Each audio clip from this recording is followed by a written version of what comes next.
Hey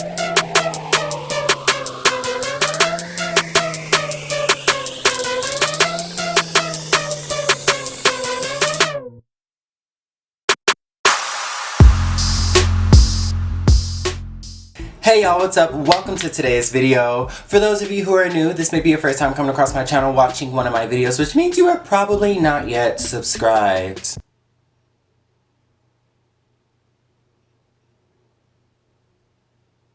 Welcome, my name is Tyler with an O, and for those of you who are already my people, already subscribed, and are just returning for another video, welcome on back. So before we jump right into episode 2 of Insecure, I am going to go ahead as promised, and let's discuss some of your responses to last episode's discussion questions. So last episode, I ended the video asking a couple questions, a little food for thought if you will, one of which being about if Issa and Condola should remain friends or if they should stop being friends, and the second question being about how people felt about talking and exclusivity when it comes to having fun and everything like that. So let's see what some of y'all had to say. Okay, so Taylor commented on the video and she said, I think you're right in saying that Issa and Condola should remain friends. Both relationships are very complex. If I was Condola, I wouldn't want them around each other for a possible spark. I'm paraphrasing by the way because she gave me a paragraph, Hanny. Basically, like you said, do it until you can't. You know, don't fix it if it ain't broken and just be friends until you can't be friends anymore. Secondly, I agree, dating is dating unless boundaries are communicated. Once the boundary is set, if somebody violates it, then they have the right to be upset. Now, if I tell a man I'm dating him exclusively, I would want that reciprocated. And if he doesn't feel like he wants to do that, then as a woman, you can make the choice to go his way or to leave. That is I agree. I absolutely agree. And then I did turn the questions over to Instagram to get you guys involved on there as well, and I got a couple responses that I wanted to mention. So Nicole says, I think it needs to be communicated. That's how feelings get hurt, by not meeting expectations. Platinum Kid says, it has to be communicated. If I'm having fun, it's going to lead to dating, and then dating leads to feelings. My Sharia Moore, hey girl, this is my girl.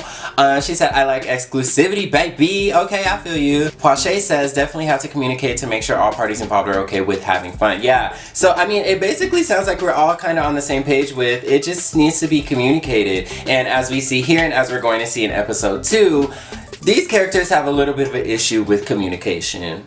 Okay, so episode 2, I'm just gonna kind of run through like the main subjects and the main, you know, building conflicts that are coming. Number 1 being Issa and Condola's relationship, or friendship I should say. They're overcoming that awkward hump because of what they have in common, which is Lawrence. And then, you know, they make little inside jokes and everything about it to each other to kind of break the awkwardness. But then of course that gets relayed back to Lawrence, and he low-key has a problem with it. And then this is where we start to see the problems with communication. When Condola's ask him like, you know, sorry, did I make you uncomfortable? I know I made this uncomfortable. He's like, no, it's fine, it's cool, like you guys are getting along, that's cool. But then he goes and tells his friends like he don't like that shit and he's not cool with it. And then furthermore goes and reaches out to Issa and basically says like, hey, can you guys just basically like not keep my name in your mouth? Like, can you talk about something else that doesn't relate to me? And with that, it's kind of like, okay, so they're setting boundaries, but at the same time, it kind of works against each other, and I feel like it might not be intentional, but it's definitely something subconsciously that we do.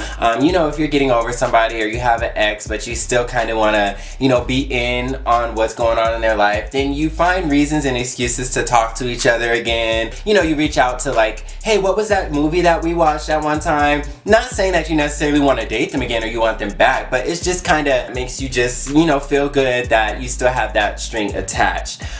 So I don't know, I feel like Condola's kind of the gateway for Issa back to Lawrence, and vice versa, you know. But Lawrence is still, you know, playing it tough and hard to get, but I definitely feel like he has feelings and they're just not trying to make it that easy for us. But anyways, secondly, we have Molly and Issa and their friendship. Once again, in episode 1, they hinted that, you know, Issa is gonna later talk about how she don't even really fuck with Molly like that, so their friendship is going to depart, demolish, disintegrate. There was a scene where Issa invited Condola to a lunch that her and Molly were going to, and Molly kind of felt some type of way. She felt like she couldn't really talk around Condola because she doesn't necessarily know her like that. And then it was the whole awkward scene with like the menu. It wasn't blatant, but essentially I feel like Molly feels like Condola might be stepping on her toes a little bit, coming for her position, which doesn't help the fact that there are some other underlying issues going on in Molly and Issa's friendship, which we're going to talk about in a minute. So before we get into that, Molly and Andrew, as you know, she's dating a little Asian man or whatever,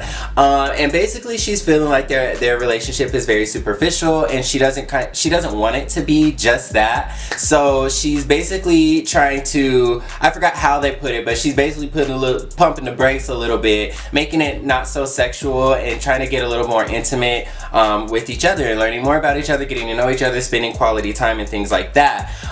However, Andrew had his walls up and was kind of defensive. He got up, stormed out, and she was feeling some type of way about it. Molly told Issa about that situation, and I mean, like a true best friend would, you know, tell, you know, minor relationship problems and everything like that. I'm not saying that you should go tell your best friend everything, but I didn't necessarily feel like it was something so major. And as far as reporting the status of your guys' relationship, I wouldn't lie about it. I would just say, hey, this happened last night, I don't know where we are right now, whatever. But Issa took that and was basically saying how, like, you know, I feel like you're always finding a problem. It's almost as if like you don't really want to be happy, like damn.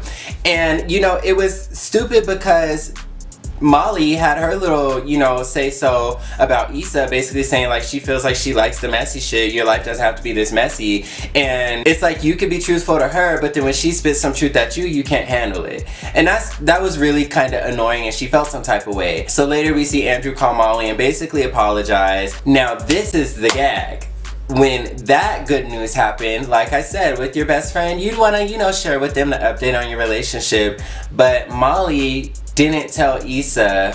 When Issa asked, Molly didn't tell her that, like, oh, that was Andrew and we're actually going to work things out. Things are looking up.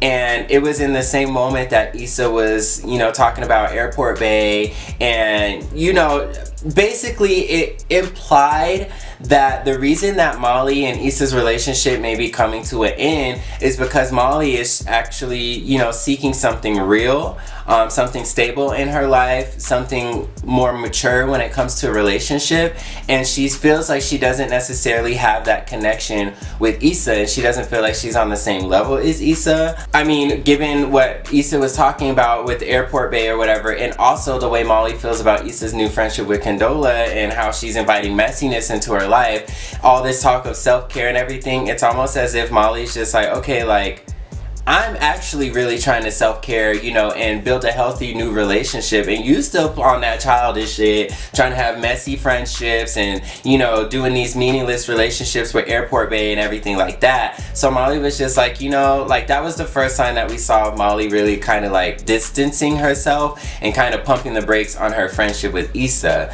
The fact that she withheld that information, which would have been good news and she had no reason not to share, but she kind of just reflected on like the way Issa's been acting and what's going on in Issa's life, and she was just like, nah bro, it's not even worth it. Like, this girl can't relate to me, or she's gonna clown me for it, or, you know, she's not gonna take it as seriously as I am. So she didn't tell her, and I felt like that spoke volumes. So with that being said, that leads me to this episode's discussion questions. Again, comment down below in the comments. I'm also going to probably ask this on my Instagram to get some answers too. So the question that I have for you in this episode is, how do you handle friends who can't handle honesty or get too offended by the truth? Are you the type of person who's just like, fine, I'm just not going to tell you shit anymore, like you can figure it out on your own? And furthermore, if you are that type of person, does that make you feel guilty that you're kind of letting them possibly get into, you know, more problems down the road by not giving them some insight? Or are you the type of person who's like, you know, I don't care, you don't have to like me, I'm gonna tell you like it is. You could be mad at me today, but I could be possibly saving you from a lot of pain down the road. Let me know down in the comments below. Of course, give this video a thumbs up if you enjoyed it, and more importantly, make sure you're subscribed to my channel so you don't miss out on any more of this Tyler with the No goodness. And I will catch you guys on episode 3. Peace.